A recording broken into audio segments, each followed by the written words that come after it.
Memphis Grizzlies have lost home court in their best-of-7 series against the Lakers.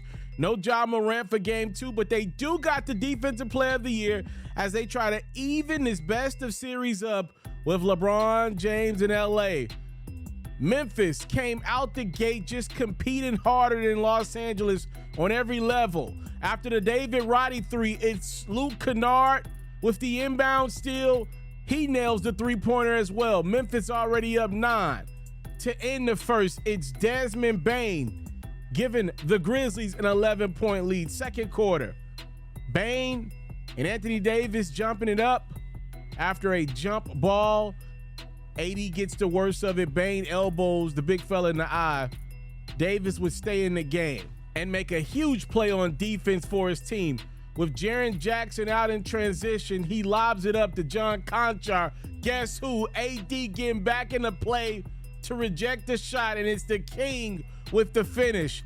Lakers down by 7. Conchar would get some immediate get back. Look at John go up and grab AD's shot. You'll get nothing, and you will like it.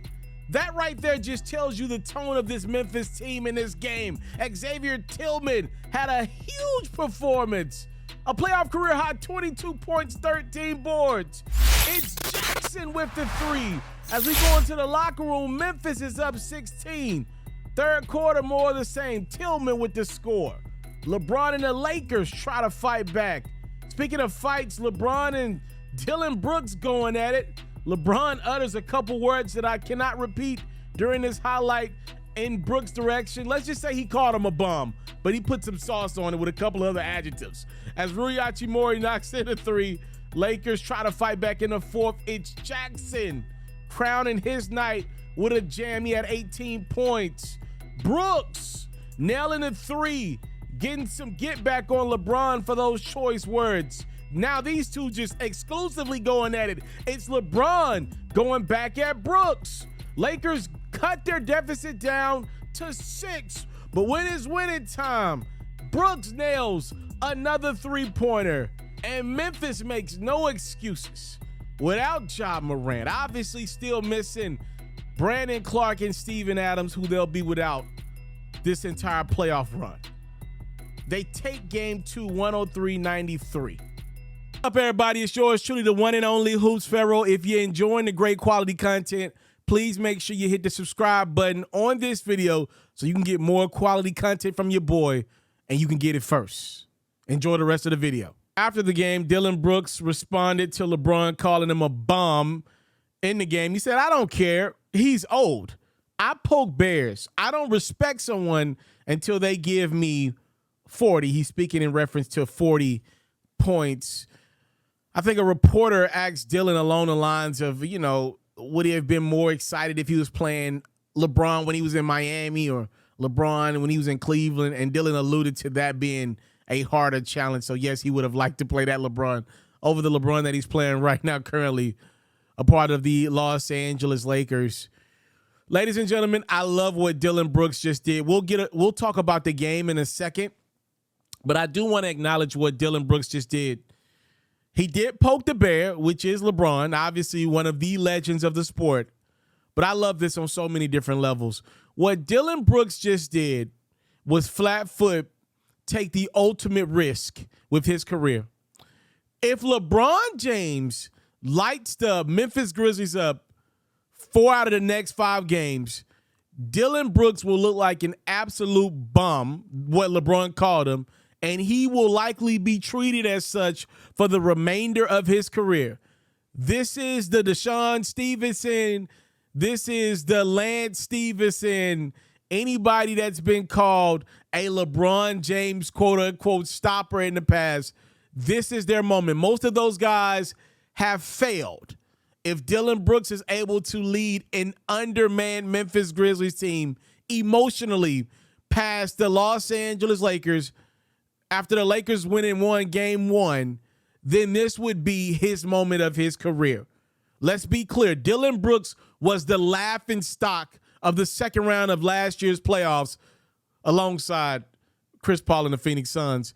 Dillon Brooks, though, was the laughing stock for Memphis as the Grizzlies just fell apart against the Warriors. Ja was hurt in that series as well, and Dillon Brooks just wouldn't stop taking shots. He just shot and shot and shot, and he missed and missed and missed. I want to give Dillon some credit.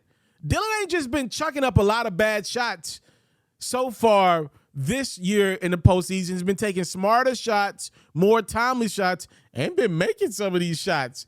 Him calling out LeBron James could lead to a huge payday next time around. If he calls out LeBron and say, I'm poking at the bear, and then goes out and produces and just contains LeBron to around what the King is getting, 25, 28 points a game, and he doesn't have a 40-piece, and the Memphis Grizzlies win the series, it would go a long way in the next Dillon Brooks contract. He could be making upwards of $20, $25 million a season. Trust me, I'm not exaggerating on that one. The devil's advocate is if LeBron goes off after what Dillon just said, and it immediately happens after game 2, we talking about LeBron having a big game 3, a big game 5, maybe a big closeout game 6 or game 7, Memphis is going to blame Dillon Brooks for what happened. He'll get more blame than Ja Morant. Fair or unfair, that's what the narrative will be. This is called the ultimate risk in life. That's what Dillon Brooks is doing. He's banking on himself and banking on LeBron being, quote unquote, too old to go back to old retro James. Now, I think LeBron's going to have a really good game 3. That's my guess. But I ain't mad at Dillon Brooks for banking on himself. But let's stick to game 2, though, and I'll tell you what I saw, which was different from what a lot of other people saw. You know, Anthony Davis really struggled from the field, just only made a few baskets. Not a good game from him offensively. I'm not going to be too hard on AD, though, because I actually thought AD played really well defensively. He had at least 5 blocks last time I checked. This dude, I thought, controlled the game as much as he could against the Memphis Grizzlies from a defensive perspective.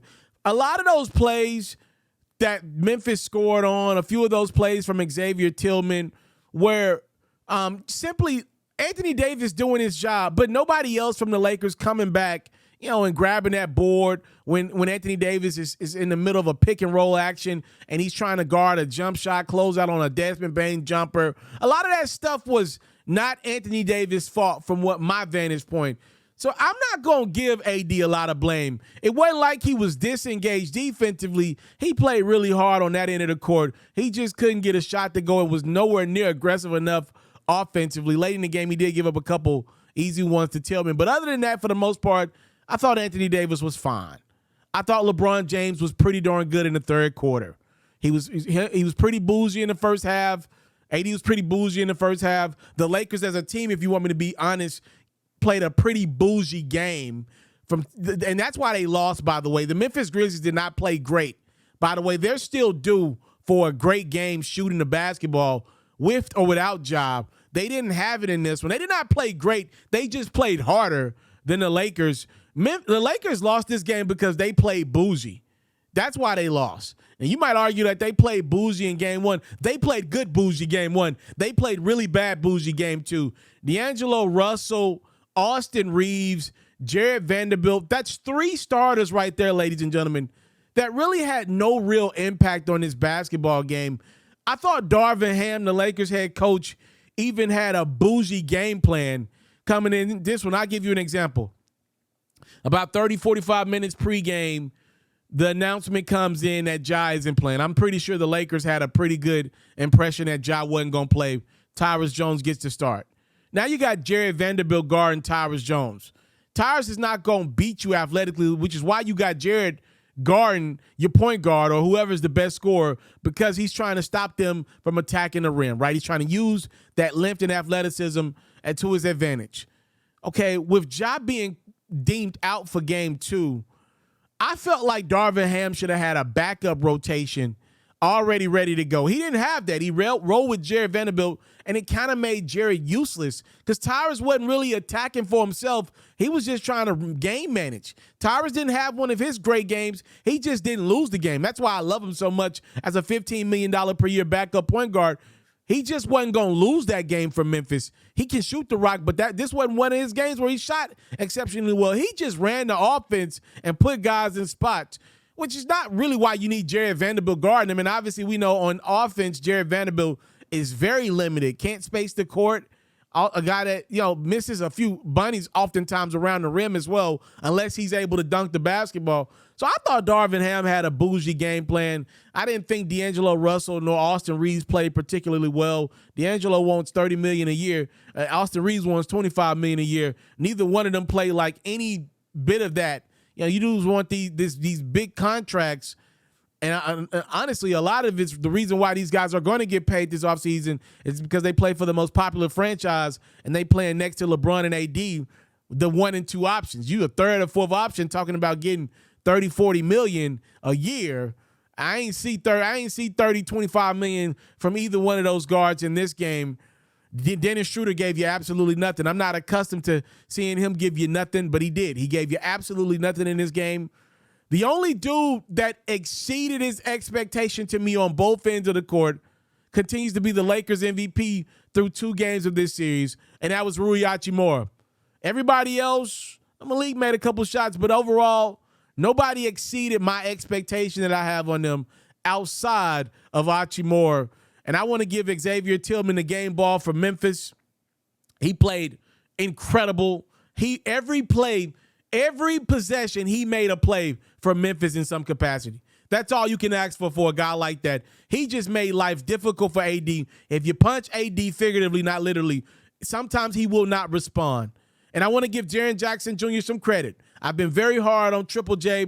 I don't believe he was the defensive player of the year. I don't think there was a defensive player of the year, but he won the award. As a matter of fact, got honored with that pregame against the Lakers before game 2. And he's been balling. And I think more than him being even a great player offensively and defensively, he's been available for his team, which, again, the best ability in my book is availability. And he's been that for his Memphis Grizzlies, who have been without Ja game 2. And Ja didn't play great in game 1. Jaren did. So I want to give the Grizzlies a lot of credit. I cannot wait to see this series continue. Game 3 coming on Saturday. All right, I'm out.